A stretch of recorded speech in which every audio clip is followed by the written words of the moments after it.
الحمد للہ رب العالمین الصلاۃ والسلام علی سید الانبیاء والمرسلین وعلی آلہ واصحابہ اجمعین. بسم اللہ الرحمن الرحیم.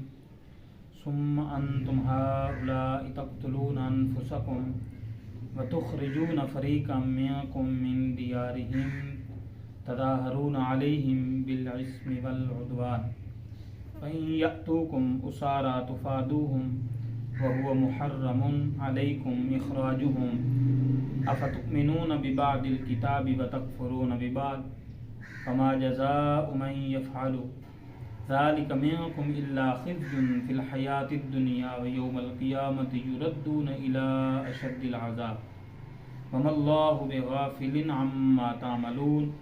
اولئک الذین اشتروا الحیاۃ الدنیا بالآخرہ فلا یخفف عنہم العذاب ولا هم ینصرون. اللہ رب العالمین نے فرمایا پھر یہ تم ہی ہو جو اپنے لوگوں کو قتل کرنے لگے اور اپنوں میں سے ایک گروہ کو ان کے وطن سے بھی نکالنے لگے.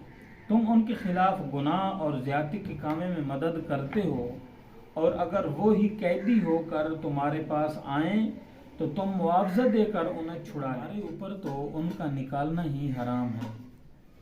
تو کیا تم اللہ رب العالمین کے بعض احکامات کو مانتے ہو اور بعض سے انکار کرتے ہو؟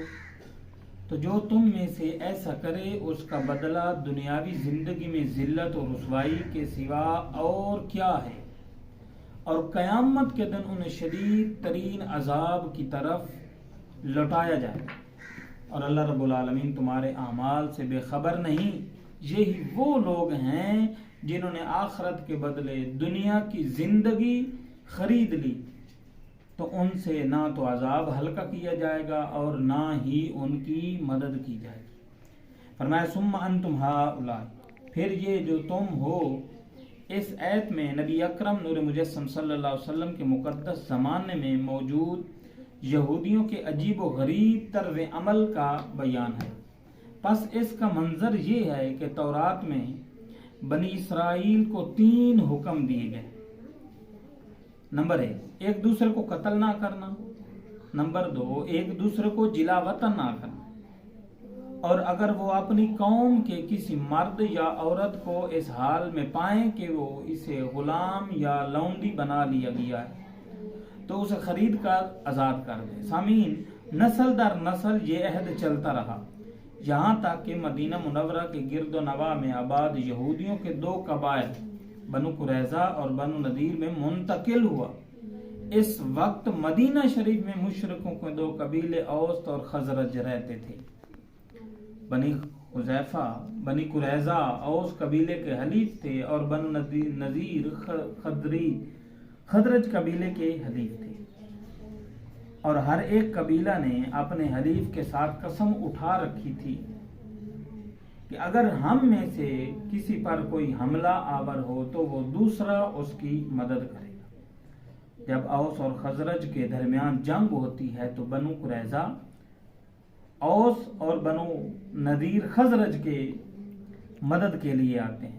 اپنے حلیف کے ساتھ آپس میں ہو کر آپس میں ایک دوسری پر تلوار چلاتے اور بنو قریظہ بنو نذیر کو اور بنو قریظہ کو قتل کرتے، ان کے گھر ویران کر دیتے، انہیں ان کی رہائش گاہوں سے نکال دیتے تھے.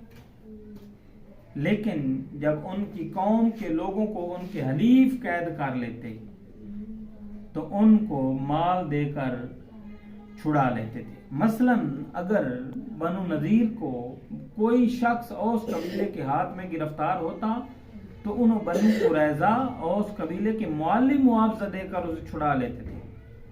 اگر وہی شخص لڑائی کے وقت ان کے ہاتھ آ جاتا تو اس کو وہ قتل کر دیتے. دریغ نہ کرتے. لوگوں نے ان سے کہا کہ تم بھی عجیب لوگ ہو کہ ایک دوسرے کو قتل بھی کرتے ہو اور فدیہ دے کر چھڑا بھی لیتے ہو. یہودیوں نے کہا ہمیں تورات میں یہ حکم دیا گیا ہے کہ ہم اپنے قیدیوں کو فدیہ دے کر چھڑا لیں. اس پر ان سے کہا گیا ہے کہ پھر تم ایک دوسرے کو قتل کیوں کرتے ہو، حالانکہ تورات میں تمہیں اس چیز سے بھی منع کیا گیا ہے. یہودیوں نے کہا کہ جنگ کے دوران ایک دوسرے کو قتل کرنے سے اگرچہ ہمارا اللہ رب العالمین کے ساتھ عہد کیا ہوا ہے، عہد ٹوٹ جاتا ہے، لیکن ہمیں اس بات سے شرم آتی ہے کہ ہمارے حلیف ذلیل ہوں، کیونکہ اگر ہم نے ایک دوسرے کو قتل اور جلا وطن نہ کیا تو اس میں ہمارے حلیفوں کی ذلت ہے، چونکہ فدیہ دے کر چھڑا لینے میں ان کی ذلت نہیں ہے، اس لیے ہم اس عہد کو پورا کر دیتے ہیں۔ یہودیوں کو اس حرکت پر انہیں اس عہد میں ملامت کی جا رہی ہے کہ جب تم اپنوں کی خون ریزی نہ کرنے اور ان کو بستیوں سے نہ نکالنے اور ان کے اسیروں کو چھڑانے کا عہد کیا تھا، تو یہ کیا درنگی ہے کہ تم ایک دوسرے کو قتل اور جلا وطن کرنے میں تو ہرگز دریغ نہیں کرتے، اور جب کوئی گرفتار ہو جاتا ہے تو اسے فدیہ دے کر چھڑا لیتے ہو۔ سامعین عزیز، جب ان باتوں سے تم نے عہد کیا تھا تو ان میں سے کچھ باتوں کو ماننا اور کچھ کو نہ ماننا کیا معنی رکھتا ہے؟ جب تم ایک دوسرے کو قتل اور جلا وطن کرنے سے باز نہ رہے تو تم نے عہد شکنی کی اور حرام کا مرتکب کیا۔ افتؤمنون ببعض الکتاب، کیا کتاب کے کچھ حصے پر ایمان رکھتے ہو؟ بنی اسرائیل کا عملی ایمان ناقص تھا کہ کچھ حصے پر عمل کرتے تھے اور کچھ پر نہیں، اور اس پر فرمایا گیا کہ کیا تم کتاب کے کچھ حصے پر ایمان رکھتے ہو اور کوئی سے انکار کرتے ہو؟ اس ایسے معلوم ہوا کہ شریعت کے تمام احکام پر ایمان رکھنا ضروری ہے اور تمام ضروری احکام پر عمل کرنا بھی ضروری ہے۔ کوئی شخص کسی وقت بھی شریعت کی پابندی سے آزاد نہیں ہو سکتا، کوئی شخص کسی وقت بھی شریعت کی پابندی سے آزاد نہیں ہو سکتا، کیونکہ خود کو طریقت کا نام لے کر یا کسی بھی طریقے سے شریعت سے آزاد کہنے والا کافر ہے۔ سامعین شم آگے فرمایا خزی فی الحیات الدنیا، دنیا کی زندگی میں رسوائی۔ بنی اسرائیل کی دنیا میں تو یہ رسوائی ہوئی کہ بنو قریظہ 3 ہجری میں مارے گئے اور بنو نذیر اس سے پہلے ہی جلا وطن کیے گئے۔ اس سے معلوم ہوا کہ کسی کی طرف داری میں دین کی مخالفت کرنا اخروی عذاب کے علاوہ دنیا میں بھی ذلت اور رسوائی کا باعث ہوتا ہے۔ دنیا کے بڑے بڑے معاملات کو اس آیت کے تحت دیکھا جا سکتا ہے۔ نیز یہ بھی معلوم ہوا کہ کبھی گناہوں کی شامت سے دنیاوی آفات بھی آ جاتی ہے۔ وما اللہ بغافل، اور اللہ رب العالمین غافل نہیں ہے۔ اس طرح کی آیت جن میں مفہوم یہ ہے کہ اللہ رب العالمین تمام اعمال سے غافل نہیں، ان میں نافرمانوں کے لیے شدید وعید ہوتی ہے کہ اللہ رب العالمین تمہارے افعال سے بے خبر نہیں، تمہاری نافرمانیوں پر شدید عذاب دے گا۔